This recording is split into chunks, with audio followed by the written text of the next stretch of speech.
Hi, I'm Dr. Amy Shah. I am on today's episode of Ever Forward Radio.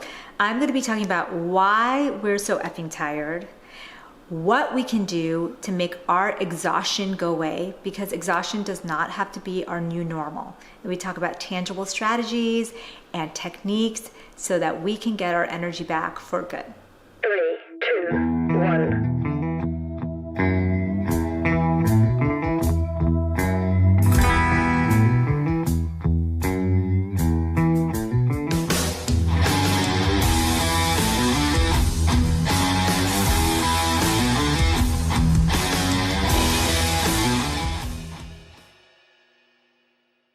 Medicine's getting there. I think. I think there's got to be something that's going to happen over the next few years, because it cannot function the way it's functioning right now. There's got to be like a disruptor. You know how the airline industry has disruptors, and Amazon was a disruptor. There's got to be like something, and a lot of companies are trying, but I don't know who's going to there's going to be something, I think, because it can't, there's no way you can function like this. No, not at all. Yeah. No. So. And continuing in a way that doesn't serve us, compounding stress and all these things is really now your specialty. It's kind of what you've literally written the book about it. Yeah. And the people who are giving you care are the most burned out of them all. So it's like, how are they going to offer you solutions when they themselves can't get themselves better, right? So what brought you to this conclusion? What brought you to, I need to focus in on burnout and how it's actually affecting people in their health and wellness? I mean, I think you and I both know that it's not just this past year that we've felt burnout. I think a lot of us have been the tipping point for sure. Yeah, I think a lot of us have felt it even well before the pandemic. And I definitely had my crisis. And I could not figure out why I was so tired all the time, why I had GI complaints, why I was feeling anxious, all this stuff, nutritional stuff, bloating. And I felt so stupid because my labs were quote unquote normal. And they were like, you're fine. I don't know, you're just getting older. I was a mom, I had a new practice. And so it was just chalked up to, just accept it. Yeah, accept it. And there's no solutions given at all. No tools, no solutions, no advice. I mean, I knew I wasn't expecting dietary advice, but I was thinking maybe there were some things that people could impart on me that was interesting. So you were hoping to find something wrong with you. Because if there's something wrong, then I can treat it. Right. And I see the frustration for so many of us. And I know you were alluding to the fact that you had something similar recently. Burnout for sure. Yeah. So then at that time, I didn't know what that was. And I looked up all my symptoms because I thought, well, I get why people are frustrated because there's no real answer. And so there was these things about gut health, poor gut health, leaky gut, whatever. And then there's this whole thing about adrenal fatigue and hormone imbalance.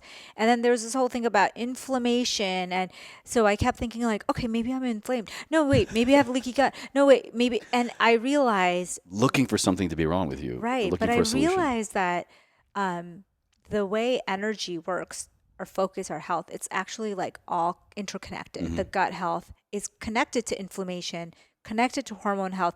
I had no idea. I mean, all these years of schooling, I was a nutrition major in college. All these years of schooling, and I had no clue that this was all 100% connected. Inflammation is actually fatigue. So when you're inflamed, when we say, inflammation, that's why you feel tired. That's why you're feeling burned out, because there's such a connection between the brain and the body. So when the body feels inflammation, it sends signals to your brain to say, hey, slow down, she's sick, he's sick, something's wrong. There's something we need to deal with here. Yeah. We can't keep on going with what we're doing. And then we have our stress in our lives that are making us more inflamed, impacting our gut. So I realized the hormone, the gut, and the immune system are completely connected, and everything we do around that has to kind of help all three. And so the whole thing about a system, your adrenals are, burnt out. That's not what's happening. So I realized okay. So then as I started to figure myself out, and it's not rocket science. Some of the things that I talk about are things that you probably intuitively knew help you. How you feel when you get a good night's sleep. I just found out the science behind it that helps the gut, it helps the inflammation, it helps the hormones. But intuitively, you knew that. So everything is not like this shocking revelation, but I pared it down to the things that really were going to make a big difference.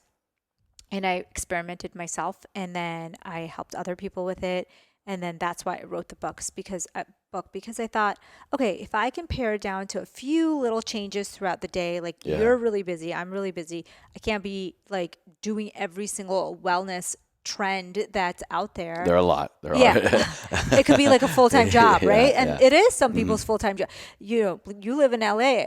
There's people here who literally spend their entire day in their wellness routine. So, I probably spend hours a day in that. Yeah. So I was trying to think of like what's a total of 1 hour a day, little things that you can do to kind of like change that so that you're one, lifting yourself up out of burnout, which is like the first part of it. And then two is like keeping a daily routine so that you don't get into that place again. I put a quote up the other day that said like, if you really want to beat burnout, you have to build in self-care every day. It's not chocolate cake massages and, spa day or whatever. Like you have to build in little parts of your day every day to prevent the long-term burnout. And in our culture right now, burnout is a badge of honor. Like if you're exhausted because you're working so hard, like that's amazing. That's that means you're doing a great job. Glorified. It means you're grinding. Yeah, like the grind is totally glorified. But people, I feel like we can adapt. We can learn this information. Technology is moving so fast that we have all these tools today that we didn't have 10 years ago. So couldn't we build new tools 10 years from now that could like learn from this? Yeah. Maybe we don't need to be looking at screens and doing work, all the way until midnight or 10 p.m. every night. Maybe we can change our culture a little bit so that all these things don't emit so much blue light. Because like at night, not only are we not supposed to see blue light, our body's also more sensitive to it because it's almost like it's sensing whether it should stay up or not. And so should I stay vigilant or not? Yeah. Is there a threat or is there a reason we need to be up? Yeah, exactly. And then people who are worried about aging. So if you think about skin, I found this to be fascinating. Skin has a circadian rhythm too, like a clock. And so it knows that during the day is probably when you're getting the most sunlight and blue light. So it has a lot of defenses up against aging and discoloration, wrinkles. And I read this in Matthew Walker's book, Why We Sleep. Oh, really? I first learned this concept of like all the photoreceptors that our skin actually have beyond just in the rods and the cones in our eyes. Yeah. And then so they are really turning like down off the genes, the protective genes at night. And so when you're seeing a ton of blue light or you're, exposed to stressors for your skin, you're going to age faster. You're going to get more wrinkles. So it's not just about, feeling tired. It's about aging in general that you can really change by changing our habits. So I think for me, it was eye-opening. And I felt like, there's so many amazing people in the world who could make changes or make technology or do things that can help us through this. Shout out. Where's Elon Musk? I know. Can we focus on Earth a little bit more? Yeah. I love space travel, but I know, we got right? problems here. Yeah, we got a lot of problems right here at home inside of ourselves. So that was something that I thought was important to share and clarify for people because I think we hear so much information that it's hard to know what's real, what's not. So I kind of parsed it out for us to say, okay, this is what matters. Let's concentrate on these things. And then, if you have extra time, you can do all this other stuff. Right. Perfect. Yeah. Yeah. Because we can do all of the things. Yeah. Yeah. And I've been guilty of trying to do them all as well. And I would even say kind of in the pursuit of preventing burnout, in the pursuit of taking care of yourself, it almost induces stress 100%. And burnout because it's like it's like trying to drink water out of a fire hydrant. Yeah. You learn all these things that you can do to improve your health, your wellness, your sleep, your metabolism, immune system, all of these things. And then you try to do them all. And then sometimes it can, not work against each other and just add more stress. I didn't know before, looking into it that there's many supplements that actually damage your Yeah, body. absolutely. And so when people are adding on these things to their wellness regimen, you have to remember that some things cancel each other out. Other things actually Decrease or hurt. increase bioavailability of Yeah. nutrients. Yeah. Antioxidants taken by mouth through supplements are actually not good for your body. Really? It's like, How so? Like because they cancel them out, or they yeah, just so hurt you actually? we have a very complicated antioxidant balance in our bodies, right? So when you're adding things, it can throw off that balance. And so Okay. you can get more oxidative damage by adding antioxidants. Come on, I'm trying, Doc. I'm trying. You know what I mean? Yeah. It's so wild. Like when I read those studies, and there's so much controversy about vitamin A and vitamin E, both of which were shown in studies to be dangerous when taken Individually, or in just high in amounts. excess. Okay. Because certain vitamins A, D, E, and K are fat soluble. Right. And so if you take too much, you will store it in your body and it can be toxic. And so after I read all that, I really became a big minimalist on supplements. And I realized like these wellness routines that people talk about that have like hundreds or like hand fistfuls. Oh, you don't want to look at my pantry. Yeah, I mean, I've got a repertoire of things that I experiment with choose stuff. and select, and based on kind of over the years of a lot Yeah. of self-experimentation. It's like I need this, Yeah. I want that, Yeah. and yeah. I have a few that I experiment with, but I also remember that these studies are really powerful, and we don't even know the half of it because most people are not Exactly. doing studies on Yeah. supplements, and we don't really know what happens if you mix all of these things together.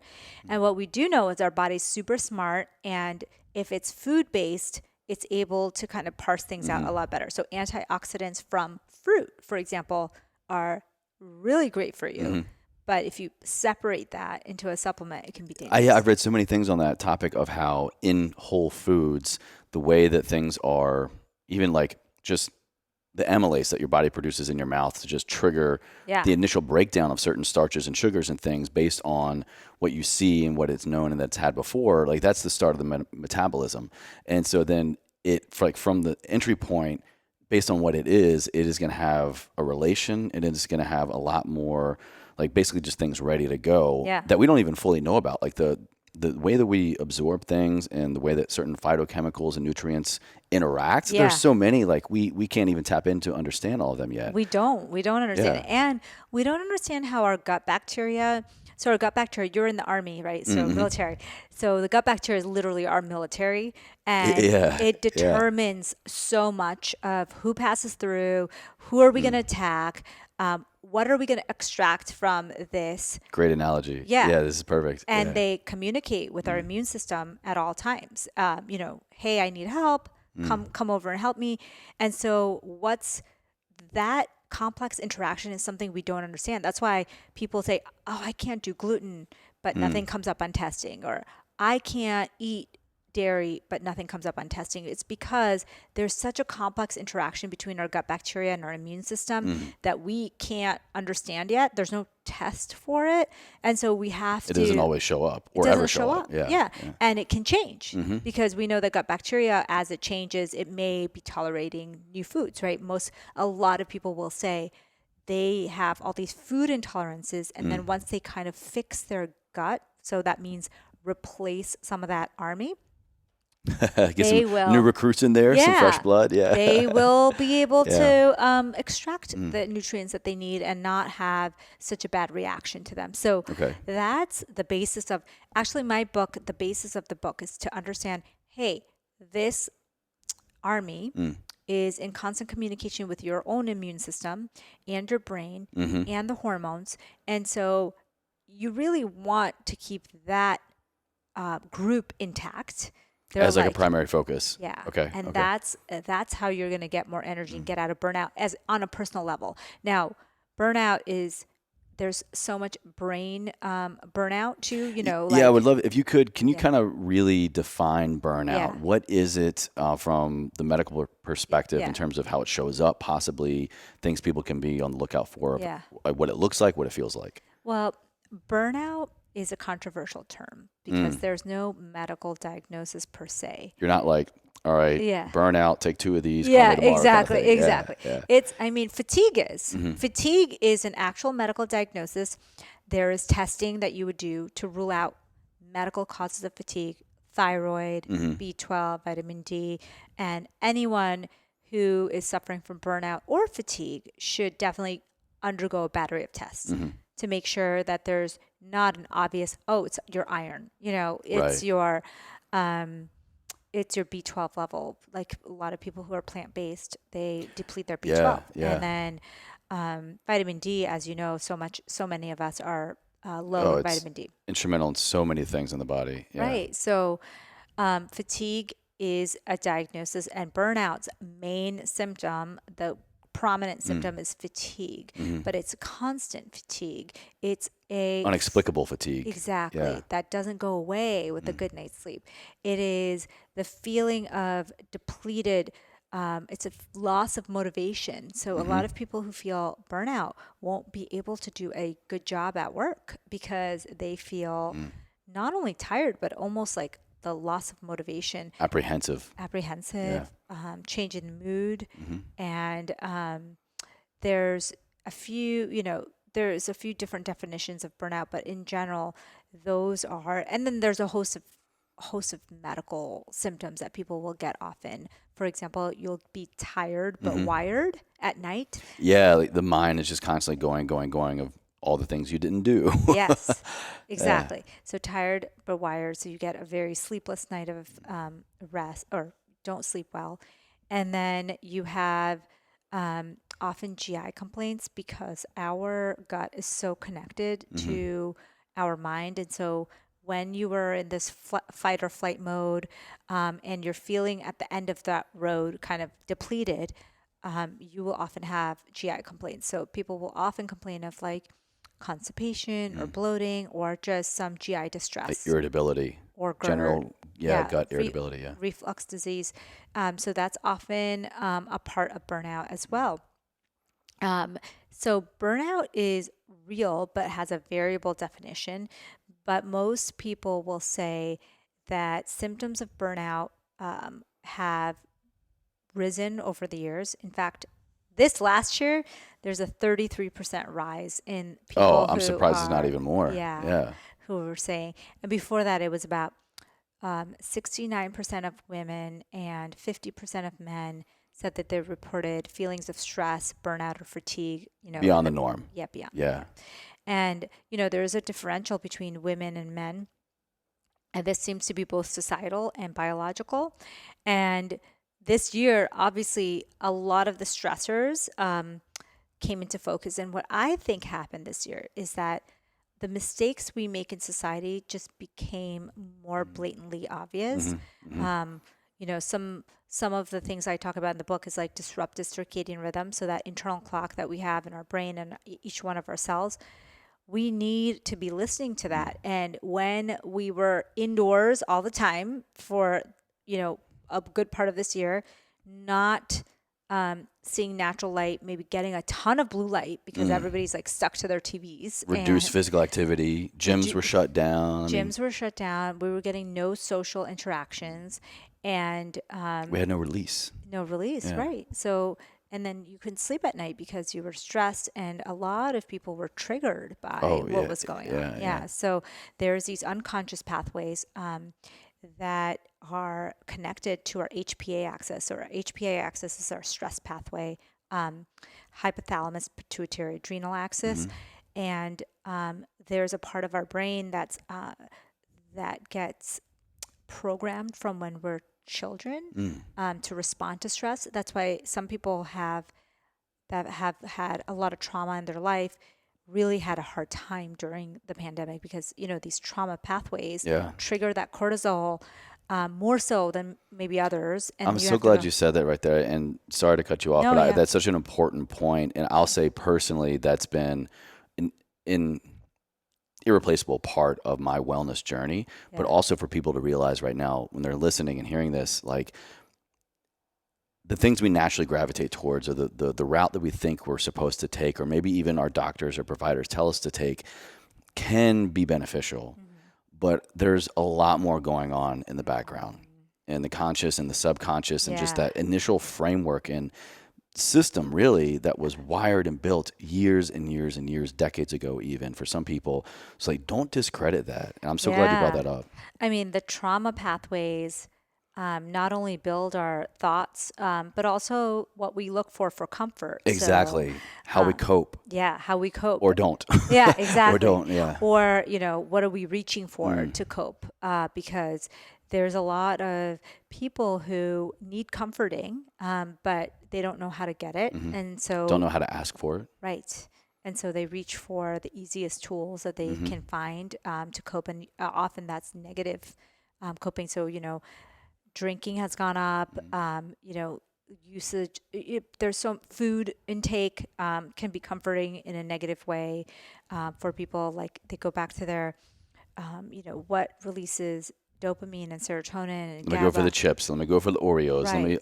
That's just me. But Yeah. Well, let's go for the alcohol, which I'm a is sucker a lot for of... Oreos, that's for sure. Oh, really? Oreos is your thing? Oh, Wow. I don't keep them in the house. I'll eat a whole sleeve. Won't even think about it. That's so funny.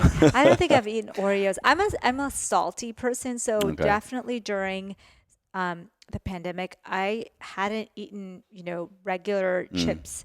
I mean, tortilla chips I've had, at a restaurant or whatever, but I would never buy bags of chips and salsa or like potato chips. But I got into all that stuff because I think it was just like we were saying, it's a stress. Everybody has subconscious pathways. We all have some. I mean, when you drive to work every day, that's your subconscious pathway driving you because you're thinking about something else. But it's automatic. Yeah. Automatic. So we have so many of those, and those get triggered. And so what I was trying to do in the book is say, one, recognize that, because sometimes you just fall into those habits and you repeat it every single day. And they're negative habits. And it's just because you've done it since you were a kid, or, that comforted you as a kid, doesn't mean that's a good thing. Or they're seemingly positive. Right. But they're just not leading you to that same positive outcome. Yes.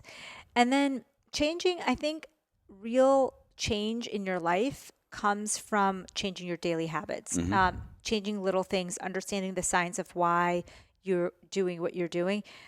I think so many people, myself included, I think it sounds like you too, when you start to improve your personal health, your mental health starts to improve, and you start to see things that are... Oh, yeah. Like you have a little bit more of the veil lifted from what you're doing, what you're not doing, and the response that you get. I was running like 1,000,000 miles per hour every single day.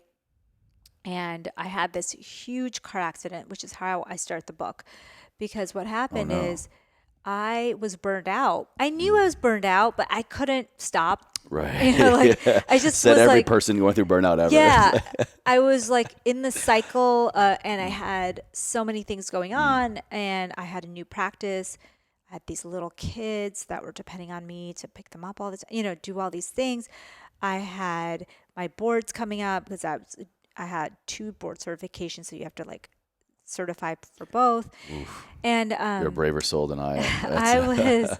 I was just running on empty, and I thought, just like we were talking about before, that I wasn't trying hard enough if I got enough sleep, because if you're sleeping, that means you're like not living or not doing a good job, right? And I thought that I didn't have time to do a real workout or something I really wanted to do. I had to do something really quick and intense. And I'm sure no one listening has had any of these justifications running through their head. Right. Never. And then you give yourself a lot of guilt for doing anything for yourself because you want to be working all the time. Sure. And so I knew there was something very wrong, but I couldn't put my finger on it. And I didn't know what to do because I didn't have any tools. I didn't have the knowledge of like what I should be doing. And so one day, my partners asked if we could do a last minute meeting at 5 after clinic. And I wanted to say no, but I felt like I had to say yes. And I didn't have the guts to explain, like, I have to go pick up my kids. Like, they're going to... Maybe you didn't have the gut health. Right. Didn't have the gut health. Exactly. And I didn't supporting you. And I didn't have the clarity to know, like, that I should speak up.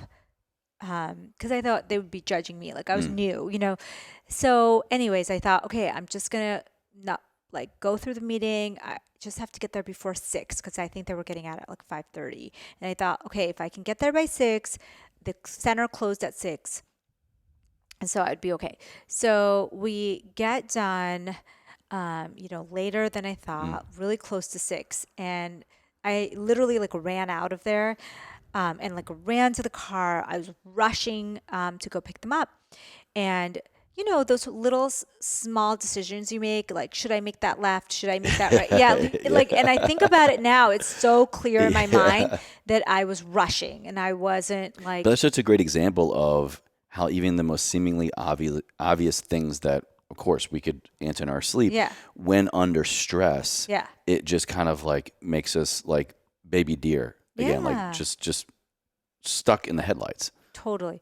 So I was making a left right as I was getting to the center, and I got into a car accident with an oncoming car who, and literally I saw, I was literally spinning. I thought I was spinning for minutes, but I guess it was like seconds because it was a big intersection.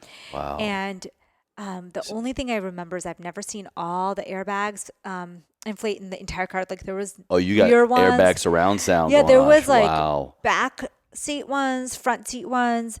And your car just turned into an airbag. Yeah, literally, it was an Wow. airbag. So it activated all of that stuff. And then all I remember is I got out of the car and I was bloody. There was, the whole windshield was shattered. Oh and my gosh. I remember thinking like, I don't care. I need to run and go to that center because it's like 6, and like I have to be there and I have to take care of the leaving kids. Like the scene of your own no, your own literally accident.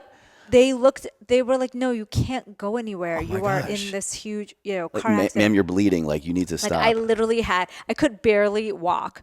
Anyways, so I was on, I couldn't do anything for the next week, and it really opened my eyes. I was like, okay, I need to make some big changes here. There's no reason for me to feel like I didn't feel myself, like almost like a version of myself that I didn't want to be. Like I was cranky. Almost like a version you were just acting, like just Yeah. sharing out in the world. Yeah. So then that week really helped me kind of refocus, and I started to look into a lot of more of this stuff. And that's where my journey started. And as I started to figure it out myself, I made a ton of mistakes. But as I started to figure it out myself, this is why I mentioned before the wellness, like the energy trifecta. I realized, our gut health is related to our energy, but then our immune health is also related to our energy, and so is our hormone health. And if you keep all 3 systems happy, you will feel good on a daily basis. So I learned that, and I start to implement things to help all 3 things every day. And then over time, I refined it, and then I tried it on other people. It sounded like you did a great little self-assessment. Exactly. And paid attention to the variables, what was working, what was not. Yeah. And then just And went from there. I made a ton of mistakes because just like a lot of people out there, I was tempted by all the shiny objects. Oh, take this for adrenal fatigue, or try this diet for. And I think that it The skinny tea cleanse. Yeah, this- like it kind of yeah. steered me the wrong direction. But then when I came back, I was like, okay, I realized there's no real shortcut to doing the work, but here are like some of the things that helped. And circadian rhythms is a what big is the one. work, please? Yeah, the work is fixing, that gut, that hormone system, and the inflammation system, which sounds complicated, but it's literally the same few things. Like one was living with your circadian rhythms a little bit better. So our society as it's built is completely off from circadian rhythms. Like we are programmed to sleep at night and not eat right before bed. And so when I got interested in the science of intermittent fasting, it made so much sense to me. I'm like, yeah, of course you're not supposed to be eating late at night. And probably, thousands of years ago, you didn't wake up and have a Pop-Tart like as soon as you rolled out of bed, You right? didn't like roll out of the cave and go find some scraps. Exactly. Yeah. So it made sense to me that there should be a little bit of a break. And then I learned, gut health improves from that. Those bacteria need a break too. Like it's That's an literally interesting concept. Yeah. Yeah. I mean, giving your body food in the middle of the night is like waking you up and asking you to do a complicated math problem in the middle of in the middle of the night. Or like even in the middle of the night, or what about just like late night eating? Yeah, like yeah. within, That's what I mean. Like an It's hour or two before bed. Yeah, exactly. Yeah. That's the feeling is the same as waking you up in the middle of the night and asking you to do a complicated math problem. You're going to get it wrong. You're going to be pissed that you were woken up. And then the next morning, you're going to feel tired from being woken up at night. And that's how our gut bacteria feel when we eat kind of close to bed or late at night. And so I understood, okay, that makes sense. That's why intermittent fasting can help. But the way I talk about it in the book is circadian fasting. So Circadian fasting. Yes. I've never heard that that's concept. a new concept that basically combines the knowledge of circadian rhythms with intermittent fasting because So what does that look like? Yeah. so Nobel Prize in Medicine in 2017 was on circadian rhythm science, and then in 2019 it was on intermittent fasting science because these are two novel concepts. I mean, they've been around for thousands of years, but it's like novel. We're finally kind of paying attention to them Right. again. Yeah. So what we realize is, hey, 80%, up to 80% of our genes work on a circadian pattern. So literally we're different people at different times of the day because the genes that are turned on during the morning are different than the genes that are, because of course, in the morning, our body wants to focus, our body wants to metabolize. And so the genes for metabolism, focus, energy are like high. And then 2 to 3 hours before bed, when our melatonin hits the system, It's ready to chill out. it Take a turns break, on you're talking about. the genes of repair and renewal. So when we're doing all these things off, eating off schedule, seeing a lot of blue light, not seeing daylight during the day, we're literally shortchanging our repair and renewal processes. I actually caught myself on that recently. Today, I forced myself. I took a break. My office downstairs faces the other side of the house here. I get no sunlight. And I was telling you earlier, I've been kind of going through some burnout, and I've been doing a lot of things to work on that and repair it. And one thing came to light today, pun intended, was I haven't been like getting regular daily sunlight. And it sounds so bad. I live in Southern California where it's sunny all the time. So today I took about a 25-minute, 30-minute break, went up to the roof, took my shirt off, had some shorts on, just got some sunlight, listened to an audiobook. And so it gave me kind of twofold from burnout. It helped me, it introduced break and a pause and de-stress. And it gave me threefold, the sunlight. And then I finally got to catch up on an audiobook. So like some kind of like pleasurable thing. That is one of the biggest things I actually say is a strategy. So you figured it out yourself. So basically, I'm figuring it out. Yeah. So the multitasking of taking a break, getting the sunlight, and doing some self-reflection is the multitasking way to really get out of burnout. One of the tricks. What I recommend is to do it in the morning, like before 10 a.m. if you can. I always strive for my morning routine. Strives for about at least 10 minutes of like sunlight first thing in the morning. So that's an absolute. I get that probably about 3 to 4 days a week. I'd say about 4 days a week. Yeah. And people who don't live in Southern California or Scottsdale or somewhere where there's sun, there's these lamps on Amazon that have 10,000 lux of light. And remember, you can't be looking through a window. You have to roll down your window. You have to be outside. Windows block out a ton of those lux of light that you need to activate in your retina that goes straight to your brain and reset all of the circadian pathways. Yeah. So you really want to be doing some sunlight during the day, a circadian fast overnight. So what that particularly looks like is stop eating 2 to 3 hours before bed. So if you were on perfect circadian rhythms, you might stop around 7 or 8 p.m. You might sleep. That's difficult. My wife is Persian. They like late dinners. Yeah. I totally get it. And you don't even know. I went to India, not this December, but 2019, the first time I had been in 20 years or whatever. And I learned that their culture, the way they eat, is completely against circadian rhythms. But I convinced some of them to try this. So basically, whatever bedtime is for you, work 2 to 3 hours before that. I like that. Whatever bedtime is for you. Yeah. So this is just another example for the listener that, this isn't here's one strategy Yeah. that you have to follow, but here's a strategy that you can implement into your life. Exactly. Yeah. And shift workers, of course. Yeah, and it's they tricky. can't Yeah. they can't do that. So Shift stop. workers, get off a shift. Yeah, exactly. Stop doing your first responder work. You can't. So that's one strategy I tell shift Right. workers. Like, it doesn't matter when you're sleeping, but when you are sleeping, just stop eating 2 to 3 hours before bed. And then you obviously don't eat overnight. And in the morning, you may not want to eat first thing. Maybe you go and do a fasted workout, get some sunlight, do your morning routine, do some mindfulness or self-reflection. I also recently added in fasted workouts the last like 2 Perfect. weeks. Yeah.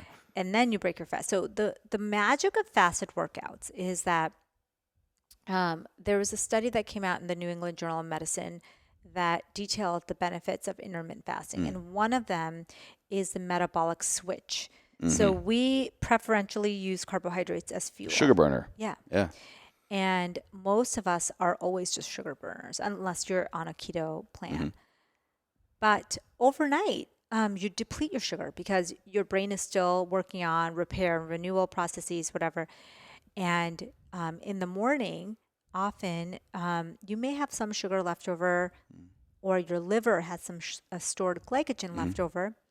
So you could do a workout and deplete that glycogen. And once you start to really get low on glycogen, our body makes this cool switch. And that switch to using, fatty acids as fuel seems to be the magic switch. And that seems to be what turns on all the beneficial aspects of intermittent fasting.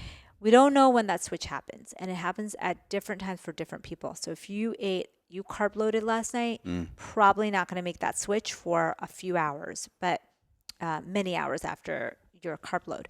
But if you're someone who keeps a pretty low or healthy level of carbs, or and then you fasted from 2 to 3 hours before bed, and you get up and you do a fasted workout, you're often going to be in that Pretty metabolic primed. switch zone, and that is the magic. And so what I say is like, hey, you don't have to be fasting for days, and even this can happen at 14, 15, 16 hours.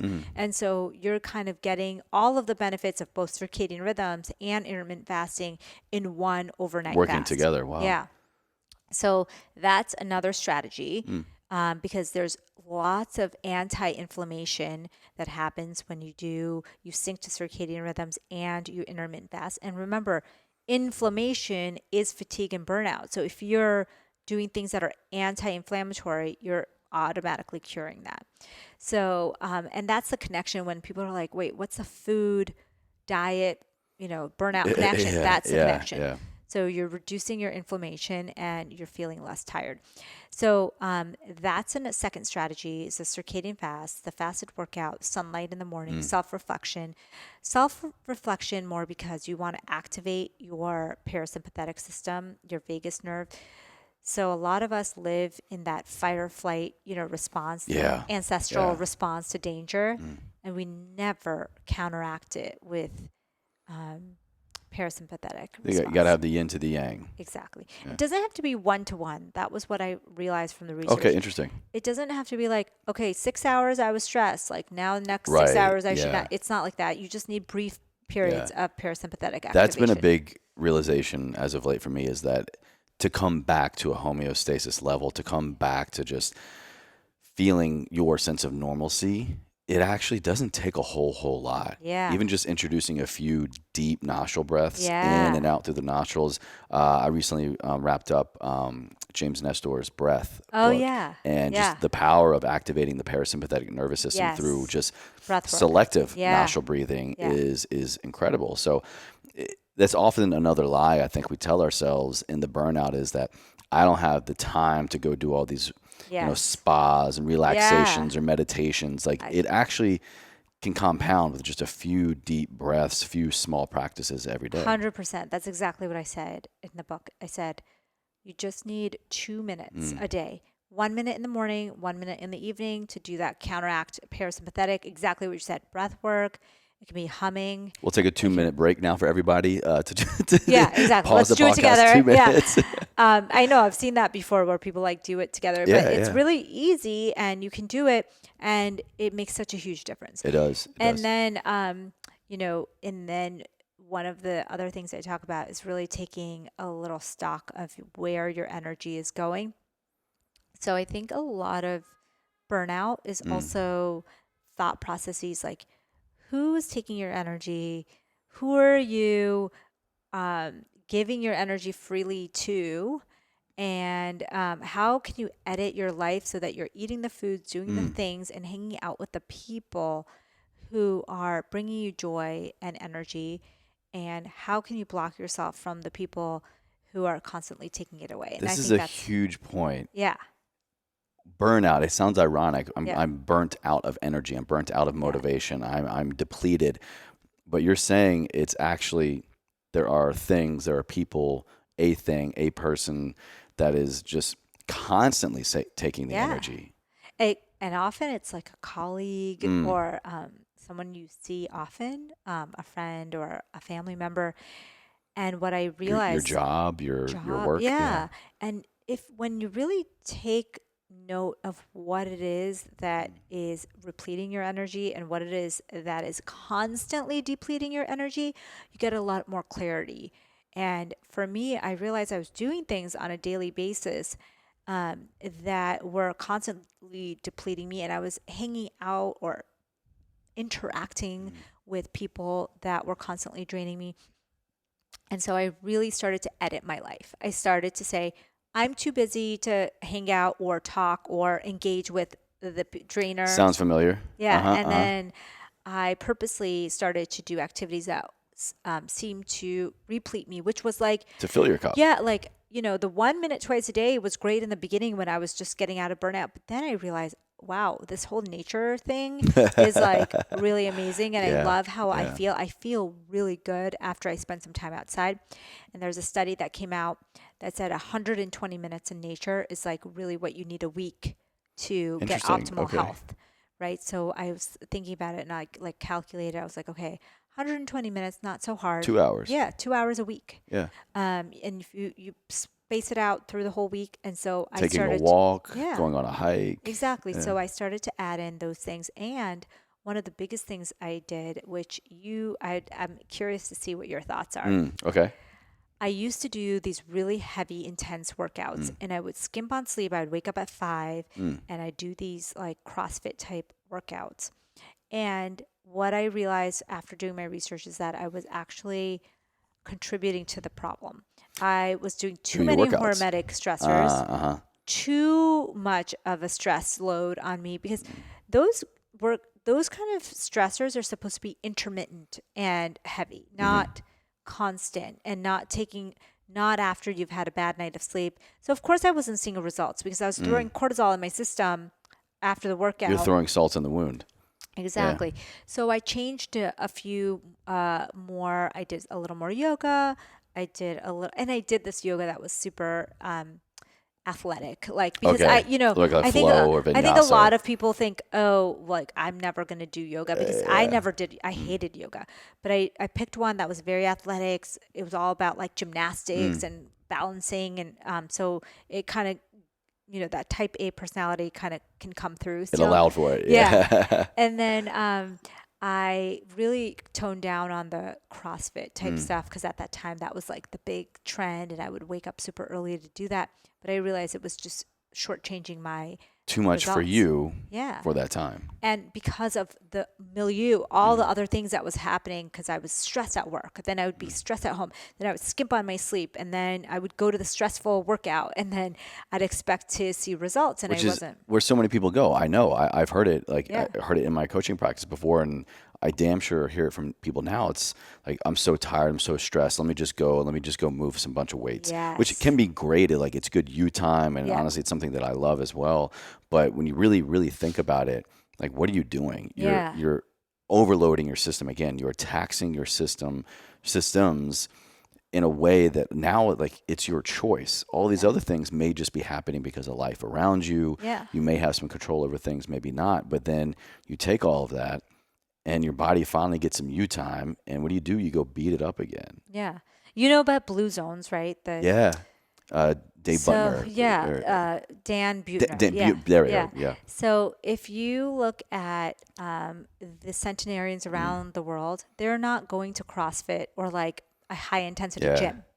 They're walking and drinking wine with their best friends. Yeah. That's what they're doing. That's a secret. Yeah, 100%. Yeah. So there's this exercise called NEAT exercise, non-exercise activity thermogenesis. That's super important. And so even if you've done your workout for the day, you really need to do more NEAT exercise. So it's like walking from your car to, People vastly underestimate the power of walking. It's profound. So the things that I recommend is when you're really burned out, you really want to pull back on this intensity and the type of exercise that stresses you out. And you usually know where you are. Everybody's different, right? What's stressful to you, maybe, fine for me or vice versa. So pull back and maybe do a little more walking, a little more nature time, a little more mindfulness, whatever. Before you kind of add it back in. And just like you said, our bodies are so resilient. Just 2 weeks of, absolutely. Pulling back a little bit, you're going to feel like $1 million. Yeah. Good sleep, pull back your workout, start getting nature time, start eating better. And your bacteria actually in your gut can replace itself in 3 days. You can have a whole different milieu. Yeah, I was going to say, what are some maybe of the medically oriented positive effects of when we're on the comeback from this burnout? What can we actually expect in terms of biomarkers, in terms of, anything? So there's a biomarker for inflammation called CRP. C-reactive protein. C-reactive protein. And high sensitive C-reactive protein is a marker of inflammation in our body. And you can look at homocysteine levels. That's also a marker of inflammation. There's ferritin, which is also a marker of inflammation. These are really non-specific. And so some people will be very burned out and they won't have high levels. And other people, because there's so many markers of inflammation. So those are just 3 that people can look at in the beginning of their journey and then follow them down. A lot of people will see, oh, wow, my levels, my HSCRP levels have gone down, or biggest change you can see is that your digestion is better, your mood is better, your sleep is better. So I have kind of check-ins in the book because perfect. There in 2021, we still don't have a good panel that you can say, hey, Chase, you feel like crap. Doc, give me the burnout panel. Yeah, exactly. And then there's like annual physicals. And then there's a few things that you can check, but a lot of people will be quote unquote normal. And so there's not a great blood test for all of this. So one of the best things you can do is how's your energy? How's your mood? How's your sleep? And how do overall well-being is like a big marker for how you're doing. So you knew you were burned out, like you're talking about your own story. I'd love to hear about it because we can workshop it through. Sure, but most people know when they're approaching that. Sometimes you're not willing to stop and listen, but you kind of know when you're getting there because it's not something that gets better with just a one night of sleep. It's something that is a little worse than a daily fatigue. Right. You feel. Yeah. So what are you doing for your? So I'm probably going on about, I would say week 3 of like working through it and improving for sure. For me, it was showing up. Well, first of all, this is just a great marker for, like we were saying before, what the body remembers. It's like for some reason I couldn't quite put my finger on it, but it just felt like I've felt this way before, but I don't really know what exactly I'm feeling. It's like the spider sense, It was just my body's like, hey, something familiar here that we don't actually like. And so then, thankfully now, years later, I've kind of gone through processes to kind of like pay attention, biofeedback, energy levels, productivity, all these things. And it just felt very begrudging. It felt like I was just showing up for the sake of showing up. I felt very kind of disconnected and unmotivated from a lot of the work that I do. Yeah. And, I've been doing the work that I love, that I choose to do for many years now. I'm very grateful for that. But even at that point, I felt disconnected. Yeah. I felt like, I like that word, disconnected. That's probably a nice way to talk about it. and that's truly what I've come to realize, now a couple of weeks later. I was like, am I just unmotivated? Am I lazy? Am I tired? Yeah. But it was just disconnection. And so I kind of just took an analysis of like, what are all the things that I'm doing? And I do a lot of things, like Yeah. taking care of myself, my mind, body, spirit is Yeah. very important to me. Yeah. So if I'm doing all the things that I know that I like and work for me, what am I missing? Am I forgetting something? And or like, let me just look at the holes. So I realized that I just been going hard for the last like ever since we moved to LA, really the last like 2.5 years, I have been performing at a level that I had to, just the nature of my household and the world and my type of work. But then B,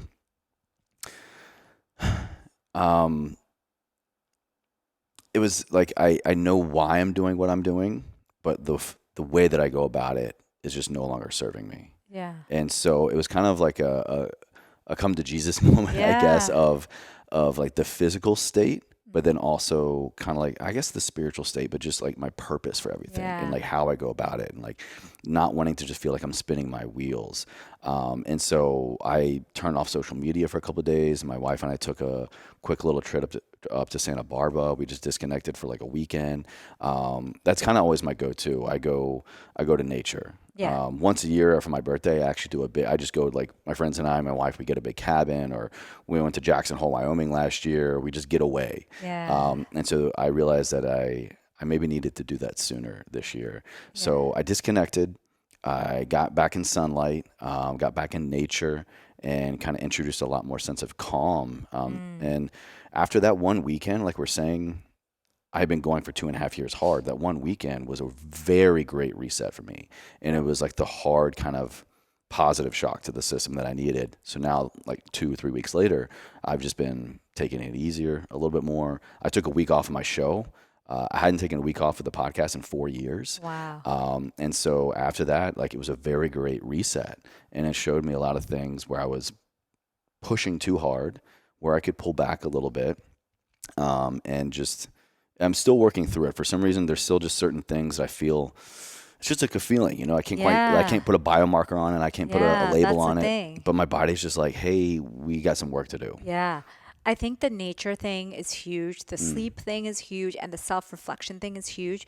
And then we didn't mention, but I think food is a huge part of it. So I think what happens is, Oh, I had been vastly under consuming calories too. That's my go-to. I was so caught up in the work and go. I actually, for the first time in a long time, I've gone back to tracking my calories. yeah. And for the first couple of days, I would just log my norm, and I would barely be getting like 1,400, 1,600 calories. That's maybe way too little for you. for me. Yeah. So now I'm finally back up to my norm, which is like between 22 and 2,400 for like Yeah. maintenance. But yeah, it's just like, no wonder, Chase, you haven't been giving your body the nutrients it needs. Right. And, I heard one of the other doctors saying that we're overfed, but But undernourished. yeah, exactly. And underpowered as well, because, we're eating a lot of things that don't have any kind of nutrient value to us. Yeah. And even those of us who are quote unquote eating healthy. So when I went through my journey and after that car accident, when I really looked at my diet, and I considered myself super healthy, but I was eating very little fiber.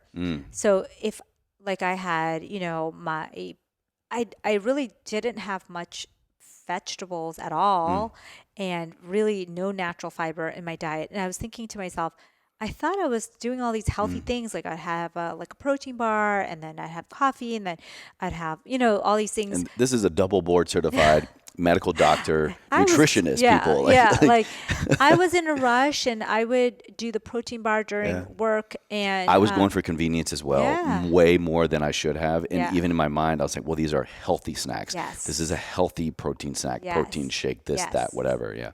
Exactly. And that's when I looked into it.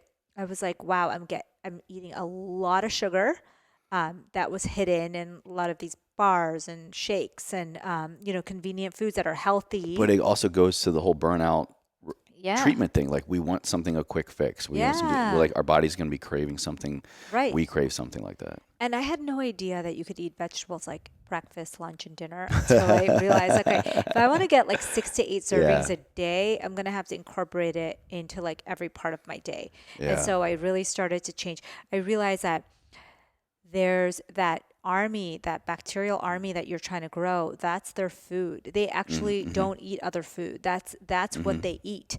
And so if you're not eating enough fiber, which 95% of people are not. 95, wow. Yeah. Wow. So, you are really shortchanging your entire health. And enough fiber being what? We're still in like the 25 to 35 grams per day? So most people are eating 15 or less grams. Okay.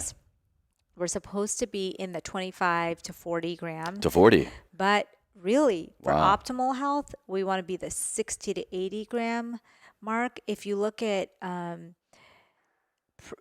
they did hunter-gatherer studies, they were probably over 100 grams a day, probably 120.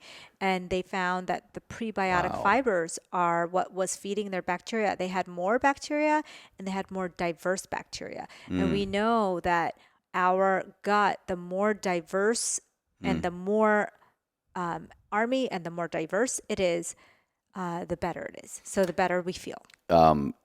Mutual friend Sean Stevenson, actually that's one of the key things we talked about when he came on the show a couple of months ago when he was talking about his book Eat Smarter, and the fascinating old science and new that we're finding, the correlation between the diversity in your gut health, how it is directly correlated to, and now we're even seeing causation to mental health, to brain fatigue, to immune system. Because like 70+% of your immune system lies within that gut. So when we're talking gut health, we're really talking immune health too. Yeah, it is. Gut health and immune health and hormone health are all one. There is even particular bacteria that they've seen that's associated with good mood and well-being, like interesting, Facilobacterium or whatever. And you can boost that with prebiotics, basically fiber, inulin fiber from foods.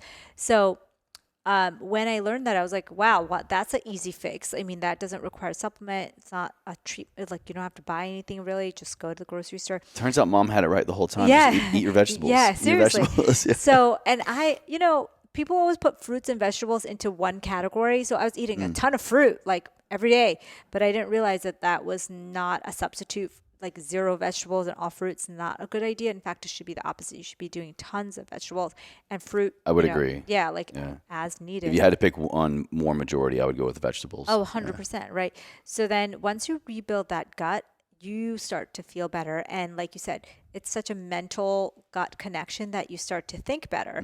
And, not only is your immune system in your gut, you have a lot of serotonin in your gut. Your neurotransmitters are in your gut, and they're communicating with your brain and saying, hey, I feel better, I'm eating better, I'm less inflamed. And so things become clearer to you as well. So that's why so many people have these like epiphanies when they start to do these things, because they're like, hey, it just came to me. I just can't. I hate my job. This relationship sucks, or like I'm not doing what I really want to do in my life, or whatever it is. That becomes a little more clear, and that's really how you get out of burnout, right? Refind your purpose, connect with people who replete you, do the daily habits that are going to give you those mini self-care. And do a lot of self-reflection and really try to piece that out. And so, like you said, centenarians in those blue zones have figured out it's, hanging out with your friends. Community, walking, nature, sleep, and good food. Those are kind of like the basic aspects of it. And my favorites are I forget the group in, I think it's Japan. Okinawa. The women that just are like, they outlive everybody, and they have tribe, they got their community, and they all say like good sake. Yeah. Oh yeah. And also, and then in Italy, it's good wine. Yeah, exactly. So alcohol is a big part of anti-inflammatory diet. The only thing is that in our culture, we take this little thing and we run with it. Yeah. So if you think about what the anti-inflammatory levels are, so it's 3 to 5 drinks a week for a woman, and it's like 5 to 7 for males. Most people are doing way over that on a Oh, weekly yeah. basis.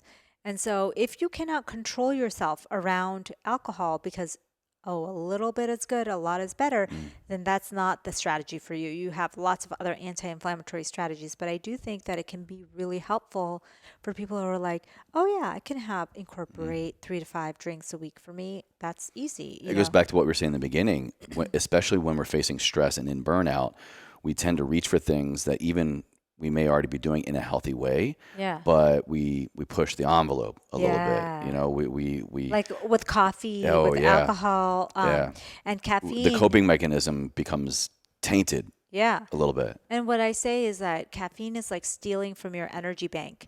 You have to pay it back. It's not free energy. And people don't, like when I tell them that, they're like, wait, it's not? No, you have to put that energy back through either sleep or rest or recovery. And if you don't, you will crash. And that's why so many of us overdo it on the caffeine. And then you have a super big crash in the afternoon.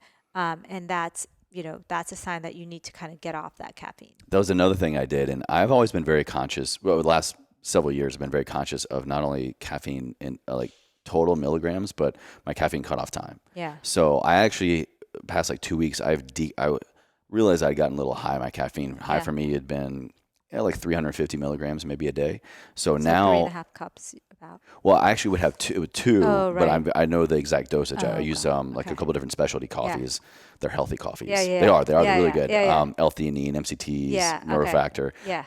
So I actually would then decrease my servings to 250. Yeah. So I decreased by about 100 milligrams per day, and my caffeine cutoff time was usually, I would say 2 o'clock. But when I really looked back, again, I was logging things now. I could see I was actually pushing between 2 and 3-ish. Yeah. So that extra hour could have been directly correlated to, reduced recovery, sleep quality time. So I cut back 100 milligrams. Now my max is 250, and I have a hard, like absolutely not past 2 o'clock. Honestly, Yeah. I'm shooting for more for noon. Yeah. And That's also, what I do. Yeah, Noon. it's great.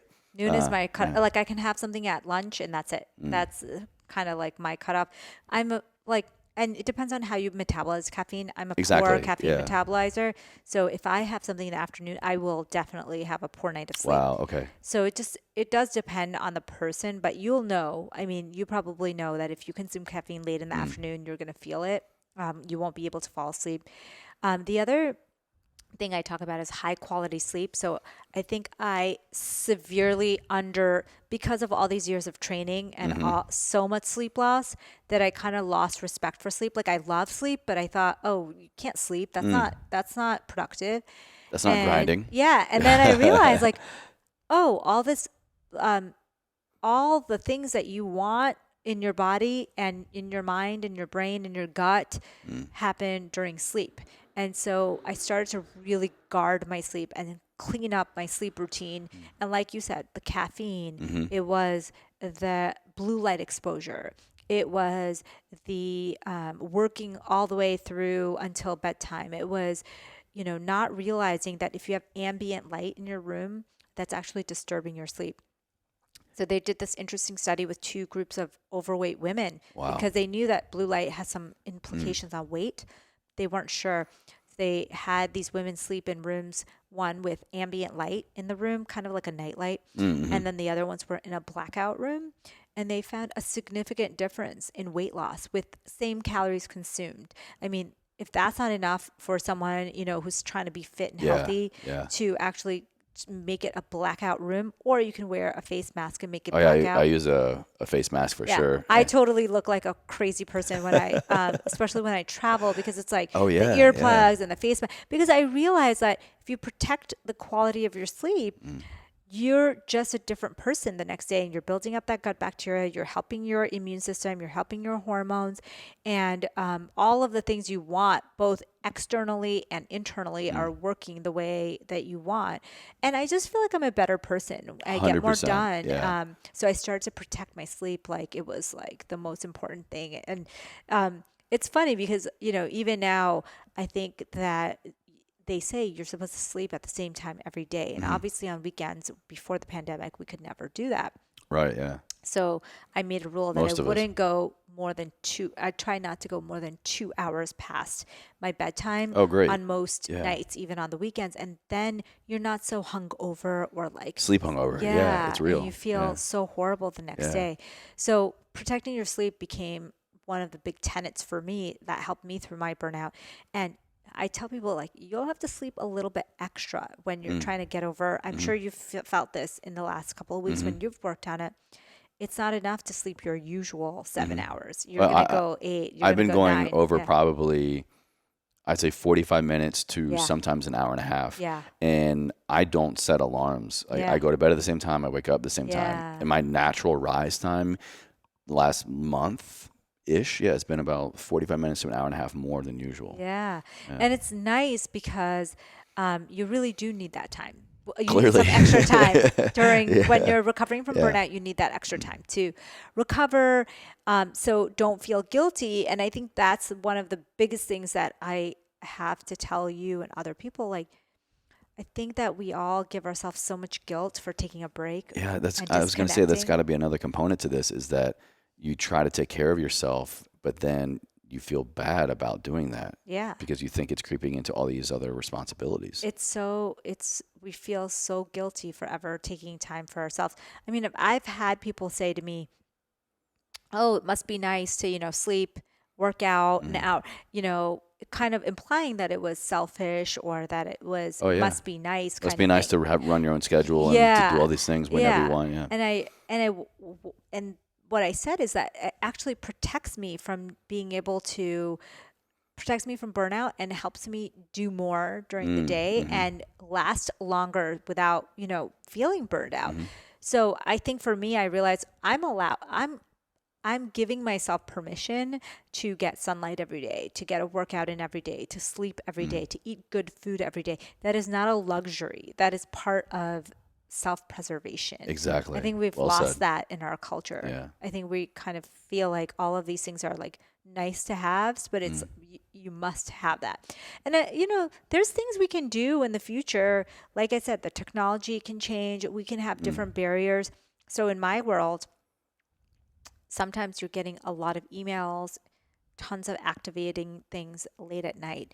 And so one of the things I've decided is I don't make any phone calls or any activating conversations or like stressful events like 2 to 3 hours before Something bed. that's going to demand more of your time and energy. Yeah. Yeah. And that's I got to respond to this email. I got Yeah. to follow up with that person. and emotional energy. Yeah, So yeah. I try not to do any meetings like late. Like we used to do practice meetings now at like 8 p.m. or 9 p.m.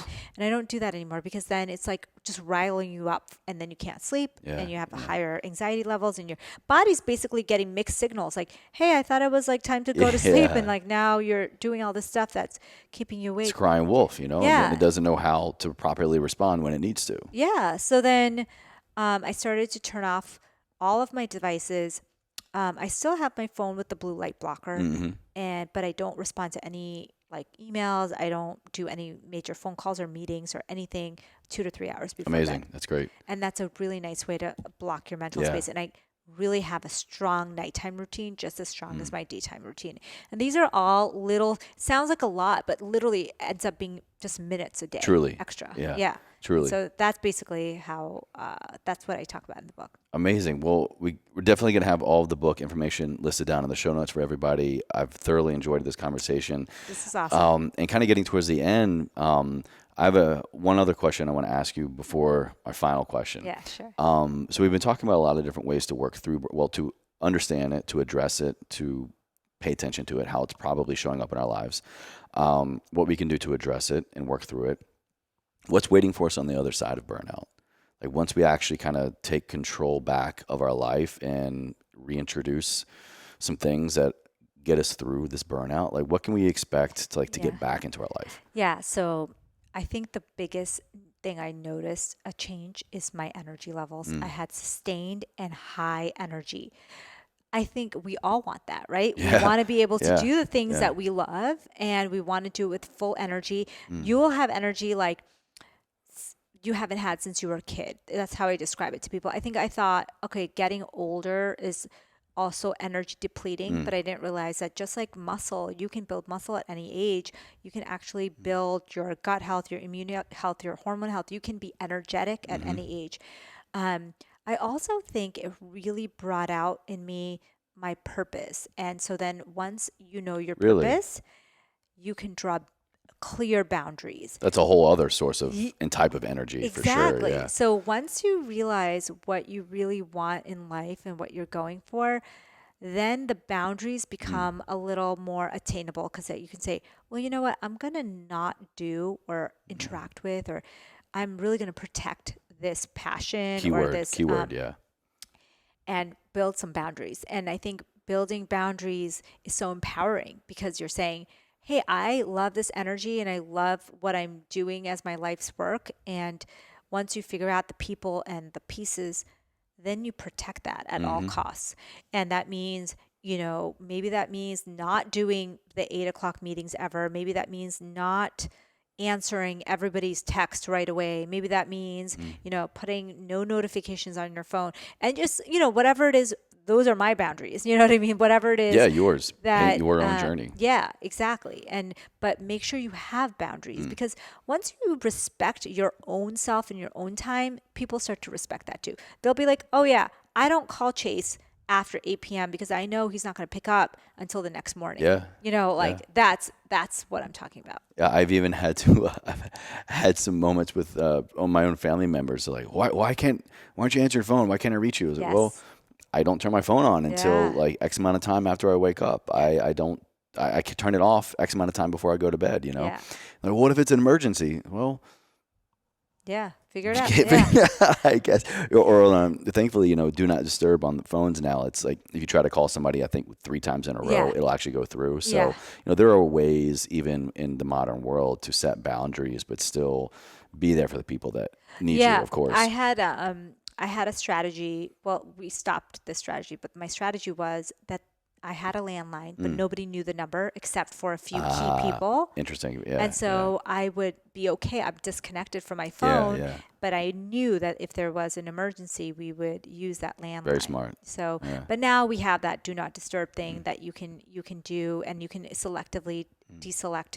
If my kid's calling, I want to know, exactly. What's happening. I need some people to come through for sure. Yeah, exactly. So for me, putting up boundaries has been so empowering because once you really do realize what is repleting you and what is draining you, then you start to put up those boundaries and then you feel so much better because you're like, oh, I should have done this years ago. Like I should have said, I'm not going to, do this thing and be okay with it. It's not like Stand it's not firm high in your school. decision. Yeah. You don't have to be in the popular crowd. You can say whatever you want to say, and as long as it's not hurting someone else, you're good.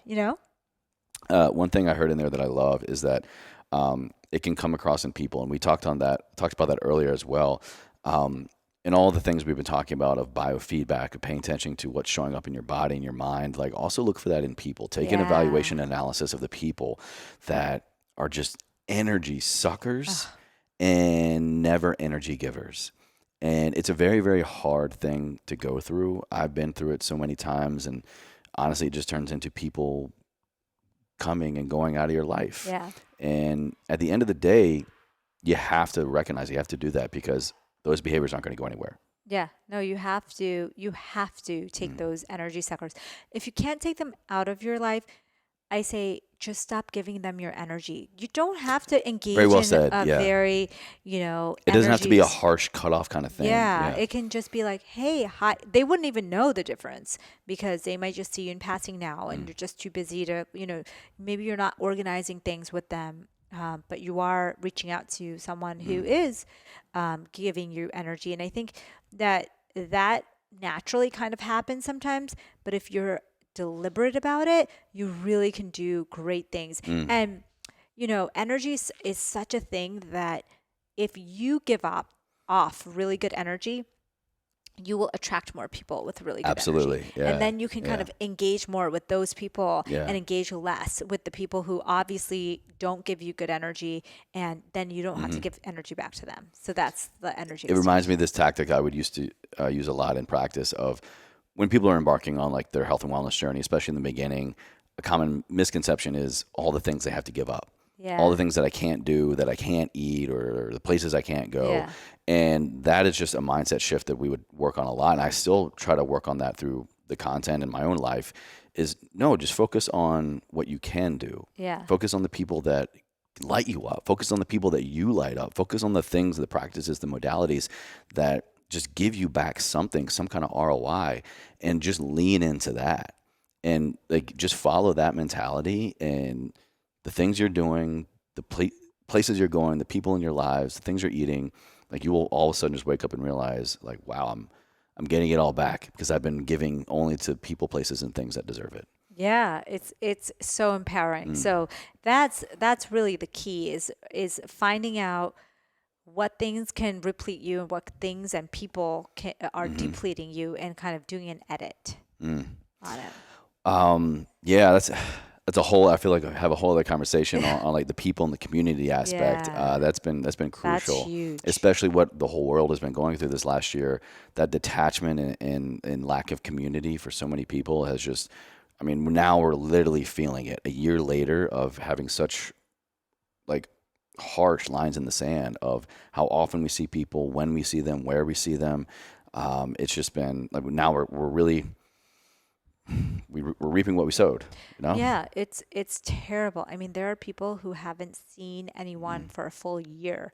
It's so sad for our elders. It's sad for our children. It's just sad all around. And everyone, can argue about, what we did wrong and what we did right. Sure, yeah. But we can all say that we all suffered from the disconnect that we had this year. That's why I started to really realize, there's so much value in the actual energy exchange, in-person energy exchange. 100%. And that we really underestimate that when, this year we weren't able to do that. Yeah. We realize now what we were missing, Which is why I'm so grateful you are here Yeah, in person to it's do so much this. better. I've appreciated it and enjoyed your energy Yeah, same. and your expertise today. Thank you. And so the final question I ask everybody on my show is ever forward, to live a life ever forward, kind of have like this philosophy of taking awareness, a heightened sense of attention and awareness to our fitness, our nutrition, our mindset, all the things that just make us us, and what we can fine tune and what we can keep and what we can maybe get rid of, just to take a step, take the step, take any step to just move forward.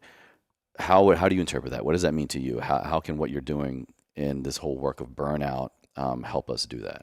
Yeah, I think the whole conversation we had was really how to move yourself forward, how to move our society forward. If we understand these things, then we can build systems, we can build technology, we can build network. I mean, we can really change how we build the next, say, 20 years of our lives forward by learning all this and incorporating it and making it tangible tools for people.